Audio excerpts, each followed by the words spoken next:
Ladies and gentlemen, there are two stories that I just cannot believe are true. Actually, Trump testifying live despite Liz Cheney.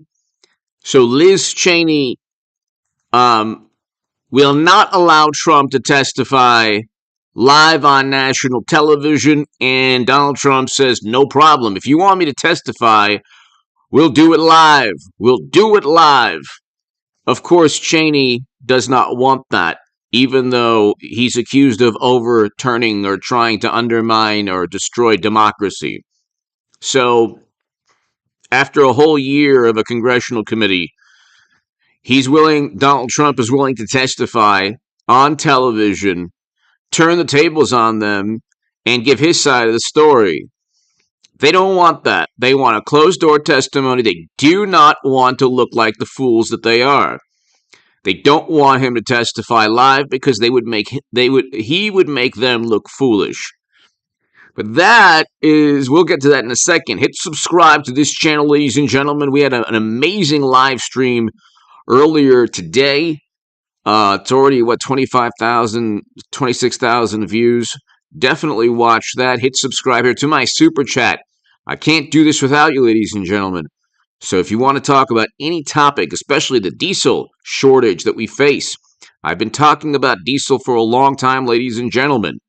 It's if you go to the stock market crash playlist, you will see a lot of discussion on the diesel shortage that we have been facing. But if you wanna talk about any topic within reason, via super chat, give me your thoughts. Your support is greatly appreciated. Hit subscribe to my super chat. Thank you. And let's get started. Diesel supply. We'll start with this because I cannot believe that we are in a situation where the United States of America has 25 days left of diesel fuel. Now, diesel runs commerce in every country. Trucks, trains, other forms of transportation, but farm, machinery, all different types of manufacturing and machinery. You're talking about diesel fuel, tractors. It's just unbelievable. And the Secretary of Energy in Biden's administration, Jennifer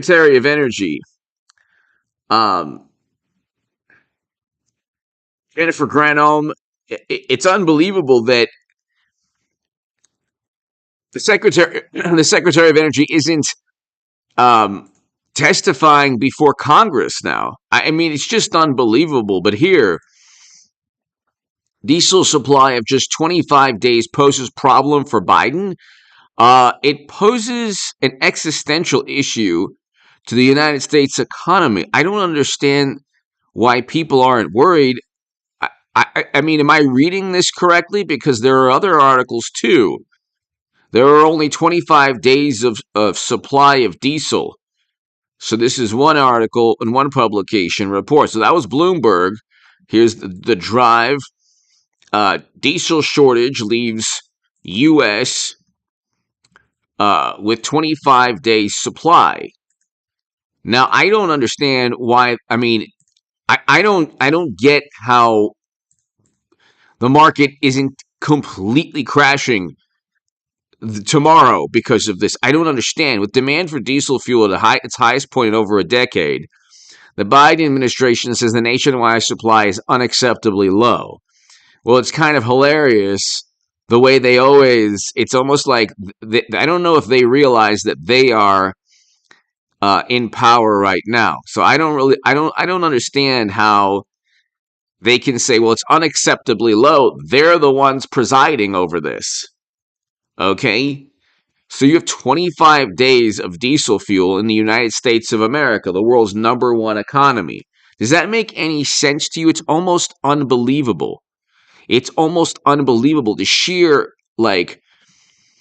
irresponsibility. These people are so utterly inept, it's unbelievable. But here, diesel stockpiles in the U.S. are reportedly at their lowest point since 2008, with only enough fuel for a 25-day supply, according to a recent report from Bloomberg. Demand is also said to be at its highest point since 2007, creating a terrible supply and demand combination that's causing a spike in price. The Biden administration called the nationwide diesel supply unacceptably low and is looking at all options to build up the national supply to reduce prices. According to the U.S. Energy Information Administration, the average price of diesel is at $5.34. That's an increase of $1.67 per gallon compared to this time last year. The area getting hit hardest is New England, where people burn diesel fuel for heat more than anywhere else in the country. But there's also commerce. Like, commerce runs on diesel fuel, trucks, trains, shipping also. However, the highest cost of diesel fuel is in California, where the average cost is $6.50 per gallon. And thankfully, according to Bloomberg, there might be some good news on that. 1 million barrels of diesel fuel is said to be headed to New York after two shipping vessels were diverted from their original European destinations. But you have a situation where we have 25 days left, and even if the inventory is replenished somewhat, how did we get to 25 days left of diesel fuel? At the same time, Pennsylvania-based diesel refinery is coming back online after its seasonal maintenance, which will help increase diesel production in the U.S. Hopefully, the two things can help return the diesel stockpile to normalish levels, at least temporarily. How are we in this situation, though? I mean, so then what? We'll have 2 months of diesel? Even if you said, well, we have only a year left of diesel, that would still be frightening.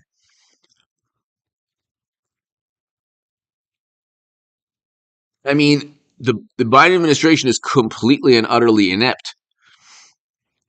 I mean, just completely and utterly inept. Hello, Eric H526. Hello, Debbie. Love trucks. Everybody here. Hello. Thank you so much for tuning in, everybody. Old Town. Hello, Kristen. Eric H526. Hello again, my friend. To my super chat, thank you. I cannot do this without you, ladies and gentlemen. How is this even possible? So, retail prices have been rising for more than 2 weeks. So, you have, we'll read this article also. So the Bloomberg article is behind a paywall, but there are other articles. There's only a 25-day supply of diesel in the U.S. And let's see. The U.S. is getting worryingly close to a nationwide diesel shortage. Bloomberg reports that demand for fuel is up, but at the same time, supply in the United States is at the lowest level of the season ever. The lowest level ever. On the other hand, gasoline prices remain relatively steady. Yeah, that's because Biden released 200 million barrels of strategic petroleum reserves. But that doesn't mean that you have enough diesel fuel. The current average price for a gallon of gas now is $3.82, still considerably lower than the current average price of a gallon of diesel at $5.34. And so when we feel the full economic weight of 2 million barrels. So, exactly, Philip, exactly. All the suffering because of mean tweets. Exactly. Well, that's the way the morally superior think. We have to all suffer because mean tweets are bad. The country has now just a 25-day supply of diesel, and that's the lowest level since 2008. On top of that, Demand for diesel is at its highest seasonal level since 2007 because of higher trucking, farming, and heating use. Now, diesel is obviously fossil fuels, or viewed as a fossil fuel. You're not going to decarbonize or get to net zero emissions. It's just unbelievable the sheer irresponsibility, how everyone is just so inept within Biden's administration. These people, like, they live in their own fantasy world and they don't really understand, like, they're in their fantasy world. They can preach and pontificate and do the exact opposite. um so this could spell disaster. This could spell serious issues for the Biden administration, the Democrat Party as a whole, um heading into midterm elections. And analysts describe the diesel reserves as unacceptably low. It could even drive up inflation if the level continues to decrease. Of course, it would drive up inflation, and it would halt commerce. Nationally, stockpiles have drained as refiners entered maintenance season. As you know what, tightened global supplies and limited imports. Market backwardation, where prompt deliveries are priced at a premium over future deliveries, have made building inventory extremely costly, feeding into a vicious cycle of tight supplies and price spikes. In New England, where more people burn fuel for heating than anywhere else in the country, stockpiles are less than a third of typical levels for this time of year. I mean, it's just, they're so inept, it's unbelievable. I mean, they're so inept. And here, this is an interesting article from Freightwaves. Why every American should care. Why every American should care that diesel prices are surging across the country. And we've known about this, and I've been speaking about this for months, ladies and gentlemen. You can go to the Stock Market Crash channel. You can go to H.A. Goodman's other channel. You can go to you can go to the the Stock Market Crash playlist on this channel. But here, this is why this is so important. Gasoline prices are increasing almost daily. However, as bad as the news is, diesel prices are surging more across the country. Today's truck stop retail diesel prices hit a new record of $5.32. It's back to that record. Since February 1st, national truck stops diesel prices have increased $1.57 per gallon. For an owner-operator truck who gets 6.5 miles per gallon, this equates to a cost increase of 24 cents per mile. Diesel's importance to our economy.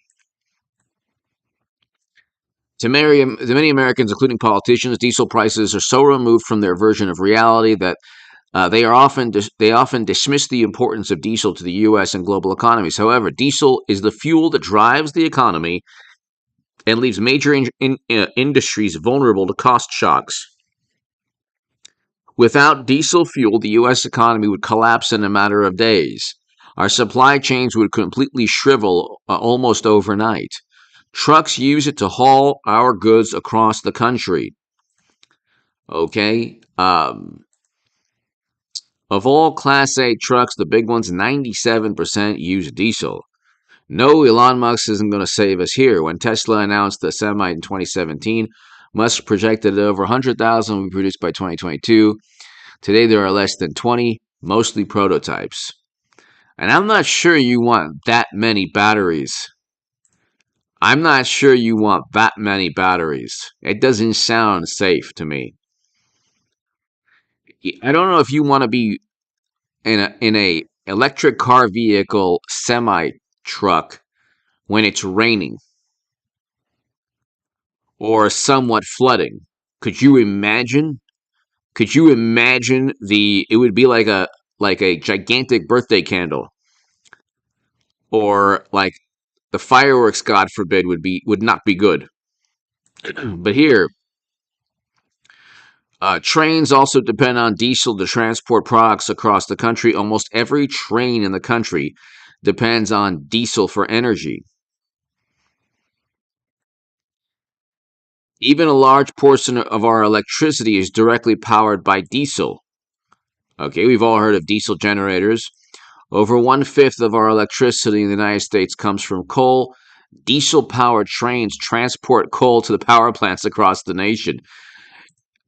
I could you could probably bet your life savings that AOC couldn't really explain this, or that Schumer, or that any Democrat couldn't. Bernie for sure couldn't. Diesel is also critical to our imports and exports because 80% of the ships that transport products via the ocean are powered by diesel. 80% of the ships. So global shipping is dependent upon diesel. I mean, it's pretty unbelievable. It's pretty unbelievable. This is a very important article by Freightwaves, which is a great publication, actually.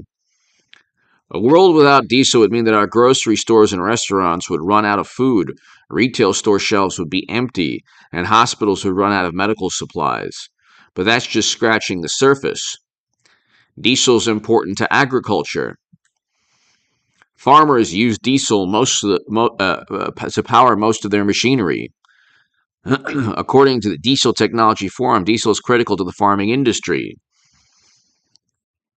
One reason why U.S. agriculture is among the most productive and economically viable in the world, producing more yield in less time with fewer inputs, is thanks to the advancements in the machines and equipment that do the planting, harvesting, and tending to the land. Today, diesel engines power the majority of agricultural equipment in the U.S. and around the world necessary to plant, cultivate, and harvest crops and transport them to markets or for processing and then delivered ultimately to the consumer. By the way, to the truckers who are listening to this, not watching, listening. Thank you so very much. Love trucks, hello. Pony Soldier, hello. And so, so, ladies and gentlemen, diesel is extremely, extremely, extremely important. I mean, I think I mean, and here's what I don't understand. Do they not does Biden's administration not grasp the enormity of the U.S. economy? Do they think that like they can just release strategic petroleum reserves and beg OPEC and then still pontificate about net zero emissions or decarbonizing the economy? I mean, like, I don't understand that. Nearly every fishing vessel around the world uses diesel for power. Look at that. Okay. So, diesel's importance to the industrial sector.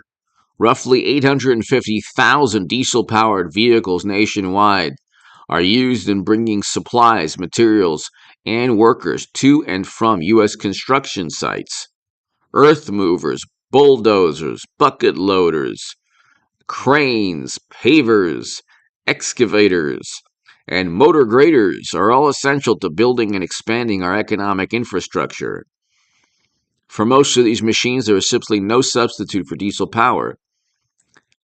I mean, this is a fantastic article by Freightwaves, by Craig Fuller, CEO at Freightwaves. Amazing article. So, I mean, why every American should care that diesel prices are surging across the country. We've known about this problem since May. I mean, Mr. Everything, hello. I don't understand. Exactly, Brad. Debbie Junker, hello. God bless the truckers. Absolutely. Without the truckers in this country, we have no commerce. I don't understand. Like, do Democrats grasp that you can have in, like, they did the same thing with you know what 2 years ago. Everything they touch turns to the fertilizer that's now exponentially more expensive. But do they not understand, like, you could have like, let's say, like, climate change is a serious issue. I agree with that. I also agree that you can't tank and destroy the US economy because of a serious issue. Do they understand this? Do they understand that you can actually address a serious issue without becoming the most apoplectic, hysterical, short-sighted human beings on the planet? Do they understand that you could do two things at once? So they preach and pontificate about net zero emissions, which they're not going to get within the time frame because they don't even have the technology. Like, we are seeing all of their ideology unravel before our very eyes. Like, we're seeing all the preaching and condemning and pontificating. We're seeing all of this. And it's like everyone can actually, like, everyone can decipher and can evaluate what's taking place. It's all empty rhetoric. Okay, they're preaching about the climate, and they're begging OPEC for oil, and there's a diesel shortage now, and it's barely going to be averted because we have a last second, source of diesel, and then what happens when that runs out? But here, it's every topic. They went on and on about how Trump, he organized and orchestrated, and he was the man who wanted to overturn democracy, and he was the ringleader. And here he is, and oh my God, Trump, he tried to overturn our democracy. Liz Cheney, the good Republican who lost by 40 points in Wyoming, says so. Oh my God. Oh my goodness. Oh, what's that? He's not going to turn this into a circus. She does not want him to testify. Why doesn't she want him to testify? Because Trump would clown them in the most hilarious manner of all time. Here you have CNN. Republican Liz Cheney said the panel would want to avoid a circus if former President Donald Trump complies with the committee's subpoena and testifies. Are you kidding me? You mean that you couldn't? Like, it would be absolutely glorious if Hillary Clinton would testify live nationally about why she had private servers, or Hunter. You think Republicans would care if Clinton uh, testified before the entire planet on why she owned servers? Or Hunter would testify about who was the big man, like who 10% was, who he gave 10% of his earnings to, okay? Or why he was on the board of an energy corporation that Biden went to bat for and withheld $1 billion in loan guarantees to force out a prosecutor that was going to investigate that company. And yes, that's exactly what was taking place. While emails showed that that corporation was asking for favors and paying Hunter. I mean, this is called graft. This is a felony. Serious national security concern. Would love public testimony from Hunter or Hillary on, and I want a Hillary Trump 2024. Are you kidding? Would love that. Would love that. Oh, I would love Joe testifying live on national TV. Oh, come on, man. Oh, come on, man. Are you kidding? Are you kidding me? I would love to see Democrats testify on national TV regarding a whole I would love to see Debbie Wasserman Schultz testify about how she cheated Bernie Sanders alongside Clinton and the DNC. I would love to see testimony about why the Steele dossier was used. Okay, I'd love to see that. I thought that Trump was a madman intent on overturning democracy. I thought that he was trying to overturn um I thought that he was trying to overturn um American democracy. Wasn't he trying to overturn American democracy? Wasn't he trying to subvert all of our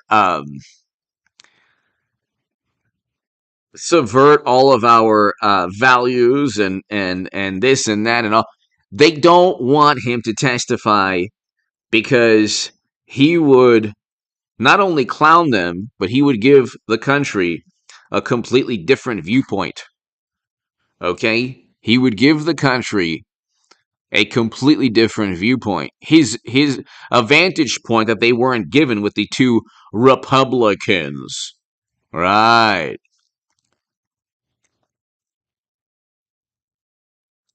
They don't want this is the same thing as Biden releasing 200 million barrels of strategic petroleum reserves while he pontificates about the emergency, the climate emergency. I mean, it's like they're all over the place all the time. They don't even believe any. They don't believe any of the nonsense. Okay, Democrats generally are actors and actresses. That's what they are. Dave, hello. Brad, hello. Brian, hello.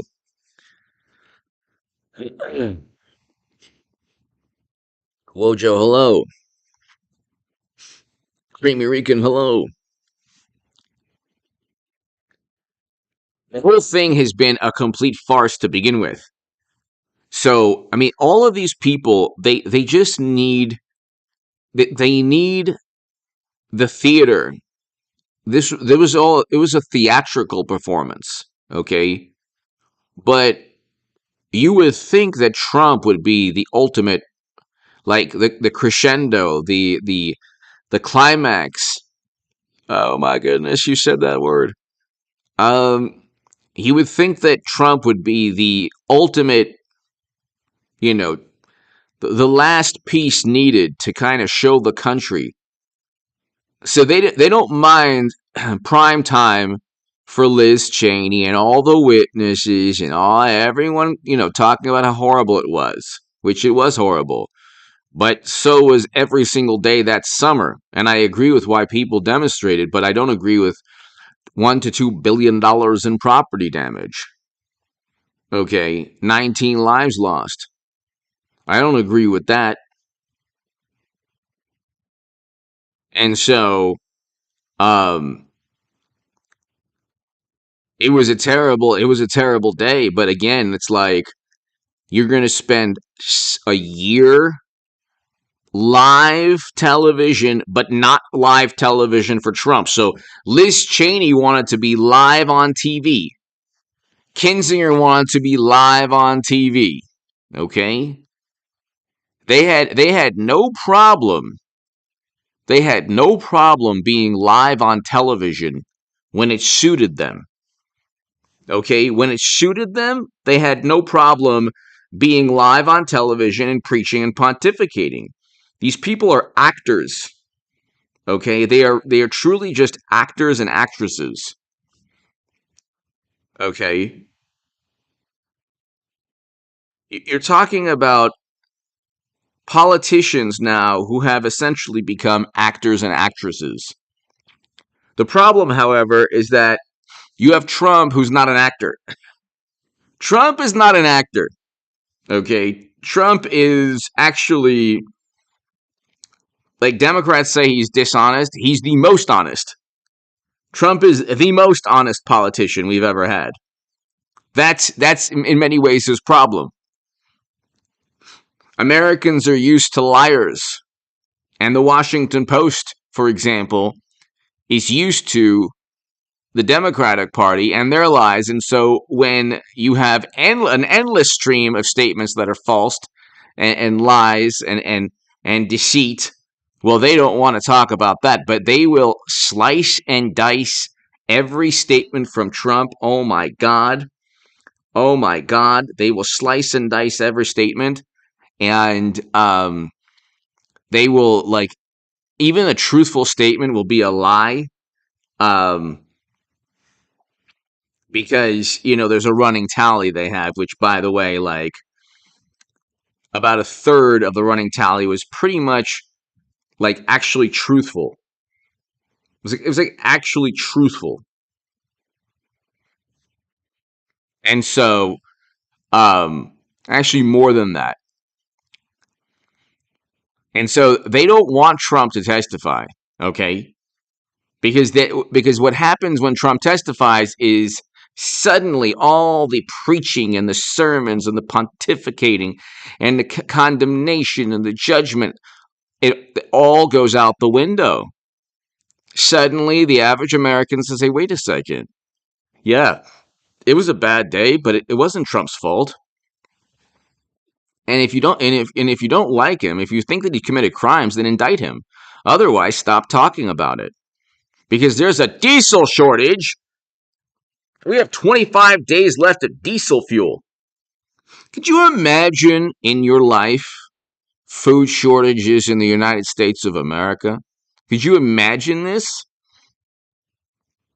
I'm not talking about like impoverished communities or calamities or natural disasters where, a hurricane or a flood, or I'm talking about a national issue where there are food shortages, where there's a diesel shortage. Like in the 70s, I mean, Biden is like Jimmy Carter 2.0, but worse, much worse. At least Jimmy Carter's policies, like, he didn't make it. His policies were terrible, but like his energy policies weren't deliberately counterproductive. He didn't go to battle with the oil and gas industry. Let's put it that way, okay? So he didn't focus on net zero emissions or decarbonizing the economy. If you have an alternative to love trucks, thank you, love trucks. HA, great show so far. Thank you so very, very much. Greatly appreciated. To my super chat, I cannot thank you enough. Love trucks, thank you for being a member also of this channel. Love trucks, thank you so much. I can assure you, love trucks, the million sub liberal channels are not talking about this. They're not talking about. You can go to any million sub channel. They're talking about Trump, very soon being indicted, which wouldn't even like make a dent in his like 2024 plans, which is really hilarious. It would only make him stronger. Donald Trump is the Obi-Wan Kenobi of politics. Love trucks, thank you. To my super chat, thank you. I cannot do this without you, ladies and gentlemen. Donald Trump is the Obi-Wan Kenobi of politics. Okay? The man gets stronger no matter what you do to him. That was like one of the best scenes of any movie I've ever seen in my life. Where it's like, I think it was like right before Darth Vader ends his life. What does he say? Like, I'll be stronger than you could ever imagine. Alec Guinness was the man. He was the man.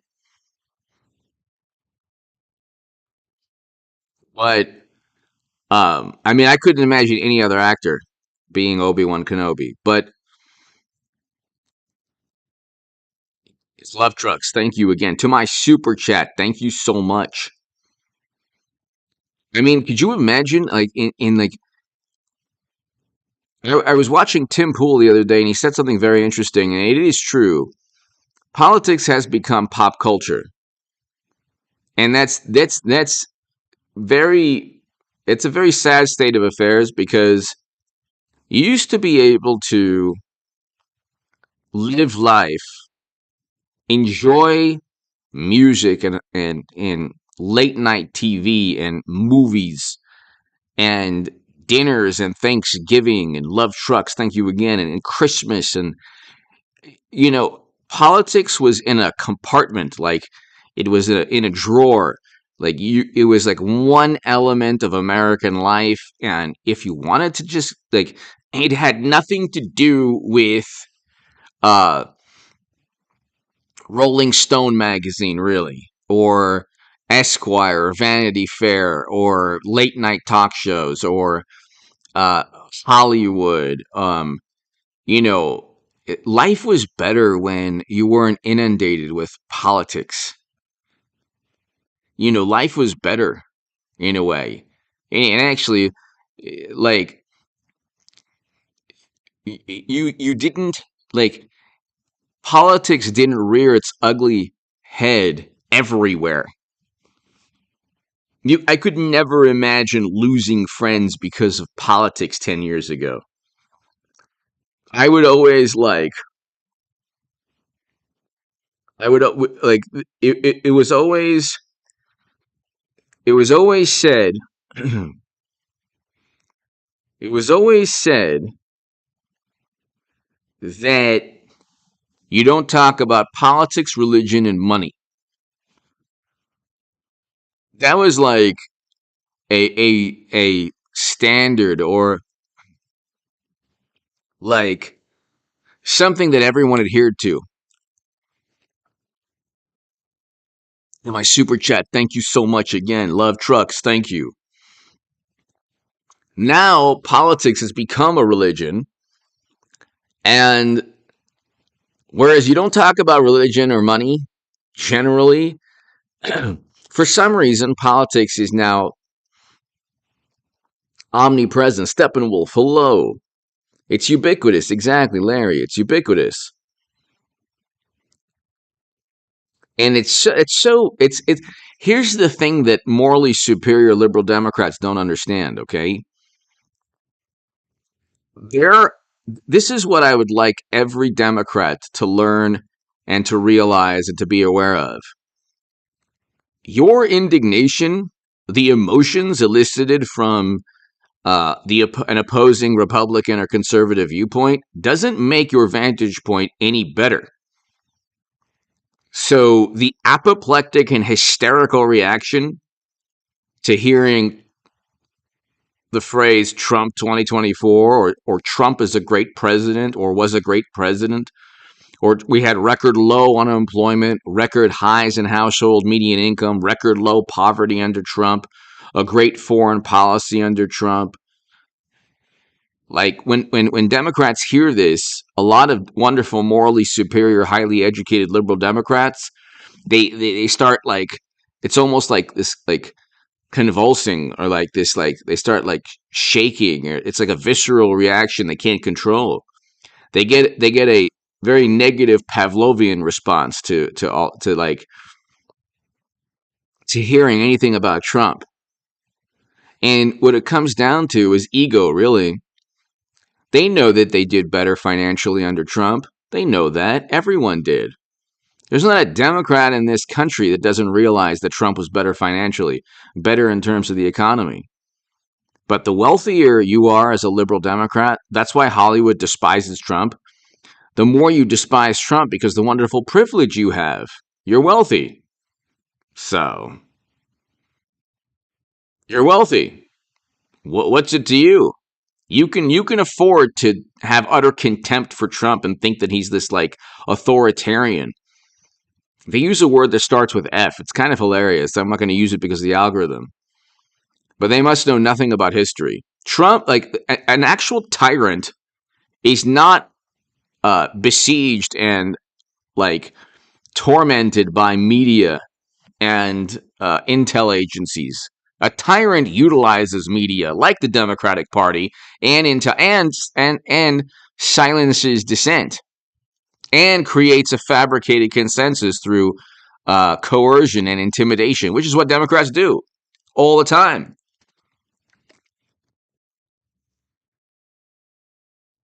So, exactly, Troy. They get into this rage. When a Democrat, a liberal Democrat, hears that, I'm voting Trump, he was a great president, they just tune out, and they can't possibly fathom, because a lot of liberal Democrats have disowned friends and family who voted Trump. So they've disowned friends and family who voted Trump. They don't understand why anyone would vote Trump. That's the thing. Exactly. Grenadine, exactly. They don't understand why a person would want a great economy with Trump rather than a terrible economy with 25 days of diesel fuel left. They don't understand that when you say, well, Trump did not commit a crime, then they'll go on listing all the crimes he committed, and then they won't understand why Liz Cheney, exactly, Troy, their eyes do bulge out. They won't understand why Liz Cheney um, doesn't want Trump to testify. Like, she doesn't want Trump to testify because he would turn the tables on them. He would turn the tables. He would explain to the world that he was unfairly treated and that he did not commit a crime and that he did not do the things he was accused of doing, and that he did call for reinforcement. And so many bizarre things took place. So many bizarre things took place. And he's a former president. And this is why the DOJ is going to have a very difficult time indicting him, even though I think that eventually they probably will, because Joe's going to get impeached. And his impeachment is linked directly to felony charges, graft, bribery.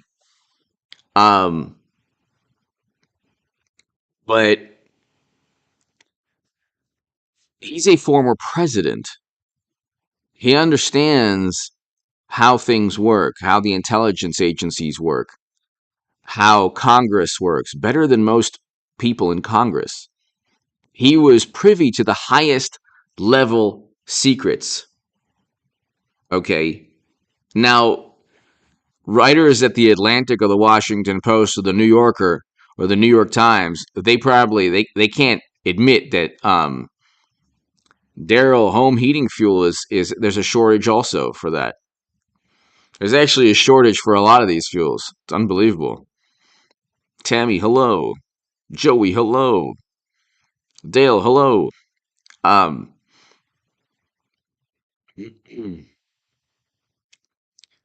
But I mean,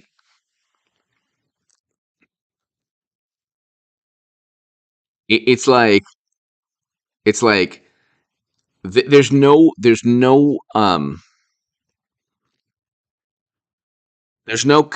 understanding of why anyone. See, Trump Republicans, I understand why somebody would vote for Biden, because you want a person to try and address climate change, and you don't like Trump because uh, the entire American political establishment thinks that he's horrible, so you think he's horrible. You think this is the dumbest critique of Trump, that he wrecks the system. The system stinks. The system stinks. Okay, for a lot of reasons, but he's like a wrecking ball to the system, and he is just he's chaotic. He had a chaotic presidency. It's like, well, who made it chaotic? Media made it chaotic. Intel agencies that went after Trump. These people, like, go back to Ronald Reagan, okay? You can even go back to Bill Clinton. And Bill Clinton, his presidency was somewhat chaotic, but that was of his own making, okay? If he didn't have the thing with Monica, oh, here we go again, bringing it up. It wasn't my fault. We were talking about intercontinental ballistic missiles. And lo and behold, we needed a prop. If it wasn't like Bill Clinton made his presidency chaotic and gave Republicans something to obsess over, which was his personal life. Okay, because he couldn't control himself for 4 years or 8 years. So, so, but you can just go back to any president. Okay,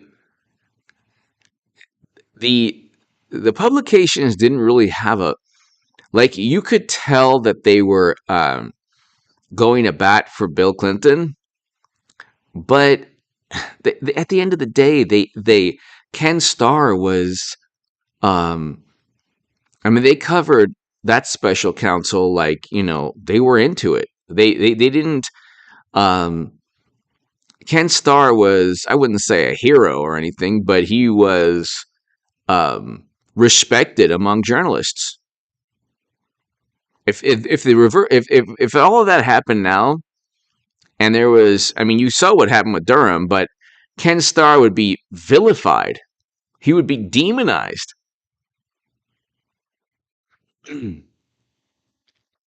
He would be vilified now. And so um like there was, like, you could look at 2000 Bush v Gore. Okay, I have, like, you can go on Amazon, you can actually get the CNN. I have the CNN DVD on, like, the 3 weeks or so where everything was up in the air. They didn't take a side. Nobody took a side. You would see people crying on CNN if it was like Trump, v Clinton. Okay, or Clinton v Trump, or whatever, Biden v Trump. It would be like you would see them crying when Trump defeated Clinton in 2016. Like, people were shedding tears on television. Like, hosts were, like, distraught. You would never see that before 2016. It would just be, oh, okay, Jerry, I'm a bit tired. That's why. Um, you would never see that. Also, there might be an issue with the volume. You would never ever see that. Before 2016, politics was like, journalists were apolitical. If the Republican won, so be it. If the Democrat won, so be it. Just focus on what happened. Now it's everyone must dislike Trump. It's an obsession. It is an obsession. It is a very, very bizarre obsession. Thank you, Jerry. Thank you. It's a very bizarre obsession where, um, like, it's not only a cottage industry, it's an actual industry. They would always say it's a cottage industry to go after the Clintons. This is actually an industry to go after Trump, and it's an industry that's actually, like, on its last legs. By the way, it's like, you know he's going to, like, Trump's gonna put them all out of business. I mean, it's like, um, miracles happen. Hello.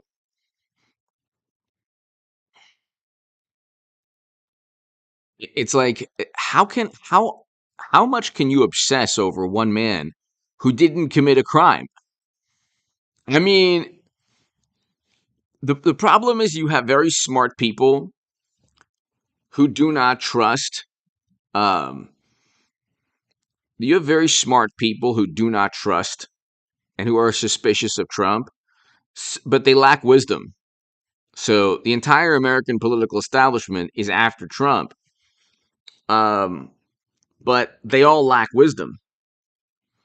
So they're very smart, but they don't really have they don't really have wisdom. They don't really have, like, um a grasp of right and wrong. Like, it is wrong to obsess over somebody because it's wrong to obsess over Trump just because he's a political rival. It's wrong to obsess over Trump because he's a political rival that you can't defeat. So, and he says mean things like rhetoric now should not be like,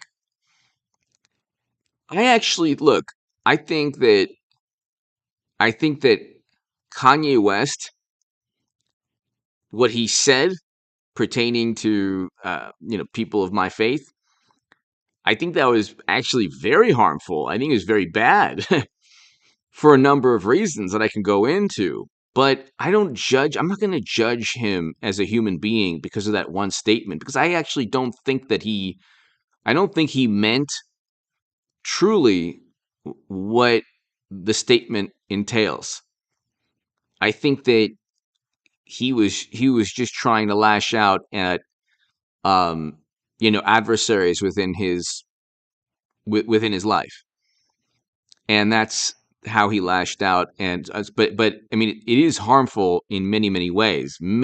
Okay, just obviously in terms of history. Um, Debbie, Debbie, thank you so much to my super chat. Thank you, Debbie. Thank you so very much, Leon. Hello. Debbie Jonker, thank you as always. Greatly appreciated. Thank you, Debbie. And I appreciate your support last live stream also. Thank you, Debbie. As always, greatly appreciated. Love trucks as always. Thank you. But I'm not gonna I'm not gonna stop liking or admiring Kanye West because of what he said. Because what he stated, although I think very bad for a lot of reasons, I'm not going to get into it exactly, but because you can't really talk, you can't really explain yourself on YouTube, or any platform really, but um, I'm not going to label him or categorize him as a bad person because of one statement. Now, a lot of people would say, well, you're just saying that because he likes Trump. Like, well, actually, liking Trump is actually it's actually a great display of integrity. When you know that a president has done good for this country and for the world, like that, like you're willing to actually uh tell the world, hey, you know what? This obsession over Trump is unhealthy, and trying to tear him down is not good for the country. It's not good for various communities within this country. And also, a great thing about Kanye West is that he actually is one of the rare musical artists who is an individual. You used to see punk music, like punk rockers, as individuals. Now you have like old punk rockers, aside from like certain ones who actually like Trump. But a lot of them are like oh, they dislike Trump, and they think they agree with like the intel agencies and media, and it's like wait a second. Hollywood celebrities and intelligence agents have never been on the right side of history, or I should say Hollywood directors or Hollywood executives, let's say. So you're on the wrong side of history almost certainly. Actually, certainly you are. But you set up and frame Trump, and it's like, but my point is, Keone, hello, Keone Hillier, hello. I hope all is well. Thank you for watching for so long. Thank you. The good thing about Kanye West is that he's an individual. Thank you, Keone. To my super chat, thank you, Debbie. Thank you. Love trucks, thank you. And I respect that greatly. He has a lot to lose. He's a billionaire. Um, he speaks his mind, but he's intelligent, and he does possess wisdom. So I'm not going to judge him based on that statement, because I don't even think he realizes how detrimental that statement is. See, the way the left works is that when they dislike somebody, they feel empowered. I would not feel empowered disliking Kanye West because of that statement. I would actually feel less power. I would feel that I'm demeaning myself. The same thing with like, I'm not going to tell you who he is, but there's a legendary, iconic rocker that I love. You know, in a band that I love. Okay, and he is the least prejudiced person on the planet. Okay, in fact, his idols were, the best R&B and um, best R&B singers of the 50s and 60s. But he had a hobby of collecting um, 1930s and 1940s certain things like from one but from one political side that I always find it bizarre for people to want to collect. But anyway, I'm not going to get into it. And I remember like one of my friends saying, "Well, why do you still like that person?" I'm like, "Why do I still like that person? He has a bizarre hobby. Why would I not like that person?" I'm not going to judge somebody who I know is a good human being based on a statement. That is or like a bizarre habit or hobby. Um, the whole thing about canceling others, this is what like there's this liberal YouTuber that went after Ben Shapiro, and it's like this person is like trying to remake himself because he's like lost for a lot of reasons. But he said, "Oh yeah, the people who rail on canceling, they always cancel others." Like, no, no, no. The world that's been created where you can go into tweets and no, no, no, actually a different one. SDRC. No, no, no. Although you know what, I like him too, even though I disagree with his politics. My God, but yeah, no, no, no, different one, different one. Thank you, Vocal Pelican. Thank you. Um, no, no, no. The way it works is when left says, "Oh, Republicans are, Trump is canceling anyone who doesn't like him." Like, no, no, no. You created a world where a person who gets like $1 million for a children's hospital because of a tweet, the beer company that sponsored or that he was working with disowned, or said, "Oh yeah, we're no longer working with this person," or people get fired for tweets. That's the world that the left created. What happens is when leftists are held to that standard, and then other leftists get upset with, or the conservatives or Republicans say, "Hey, wait a second, you're acting in a hypocritical manner.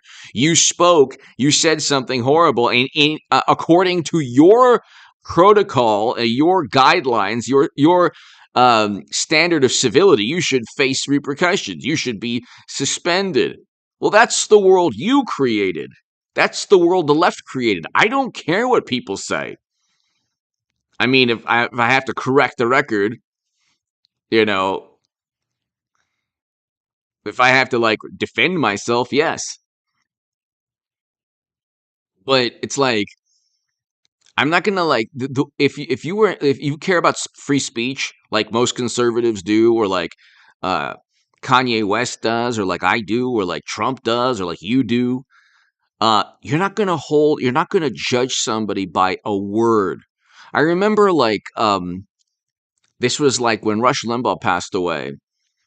They made a big deal because he insulted a person. They used a certain word, but that word was not as bad as it sounds today, and it had nothing to do with ethnicity or anything like that. It was a word regarding promiscuity, and so today then you have these people who are tweeting he's burning in you know where because he said that word. It's like, what?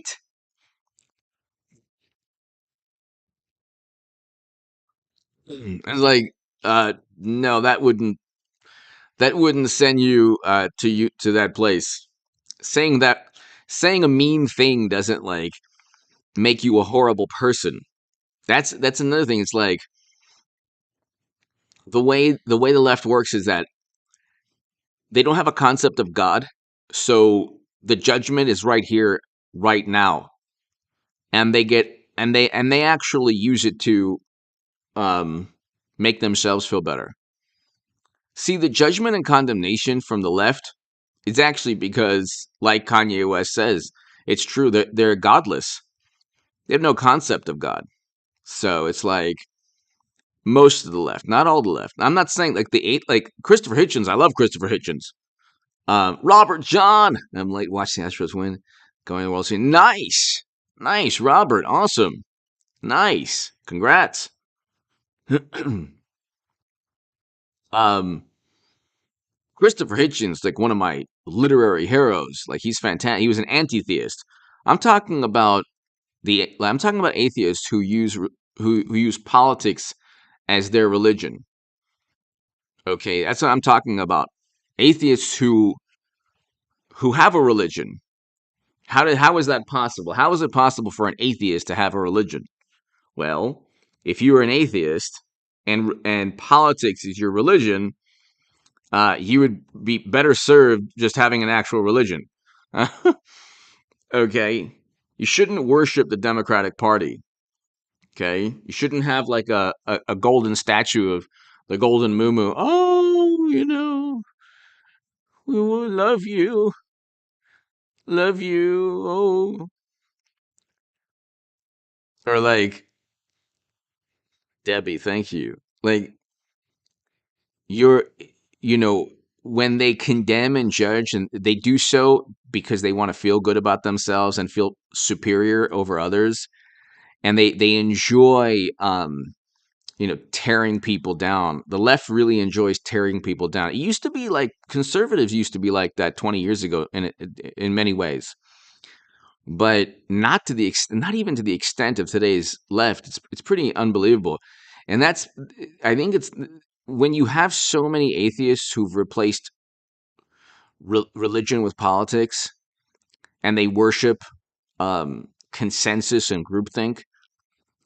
You get this kind of phenomenon where you said something horrible. You're a bad human being. It was like that. This guy. I mean, I don't know how you find these people in like Montana, or Montana's like a really red state, but this one person at a fishing place. I don't even get that. I must have been like some kind of, I don't know. But he finds Tucker Carlson. He's like, "You're a bad human being. Your political views have nothing to do with you as a human being." That's counterintuitive. That's blasphemy to like a wonderful, morally superior liberal Democrat. But I don't care if I'm eating if I am if I have like if I'm eating dinner or lunch or hanging out like with friends who are voting Biden. I don't really care because I don't care about their political views. I can back up my own political views. I certainly don't need to prove anything to them, and they don't need to prove anything to me. But that's not the way the left works. Angela Goodwin!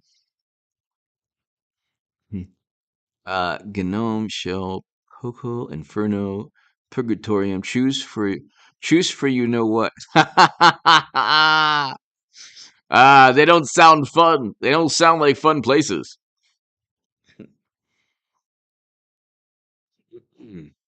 L, hello.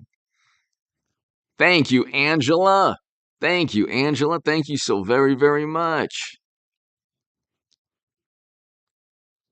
Thank you, Angela. Yeah, I mean, like, everyone be here. Be here. Oh, by the way, I'll have an 11 a.m. live stream tomorrow because the live stream did so well today. The live stream did so well today, and I have like life in my channel again. It's like, finally. So I will have an 11 a.m. live stream. Be here tomorrow. I'll set it up like around 9:50 or so, 9:40. I'll set up the live stream around then, but be here at 11 a.m. for sure. For sure, dude. But be here at 11 a.m. tomorrow morning. But yeah, I mean, it doesn't make you a good person to condemn somebody and try to rub their face in the dirt. It makes you a bad person. That actually makes you a bad person. Going up to somebody, by the way, you see this also, like, I found this journalist and I told him he's a bad person. Larry, yeah, I love him.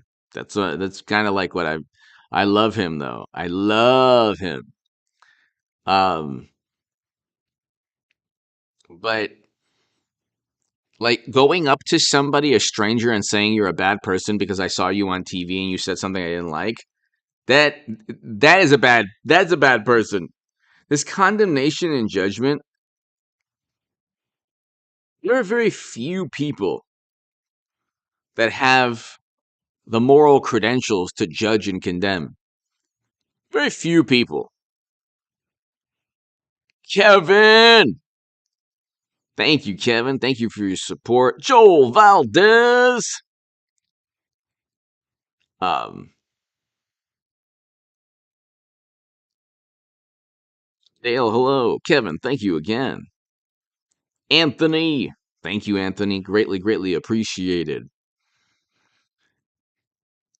Everyone, November 8th, I will have pound for pound one of the best live streams in all of YouTube.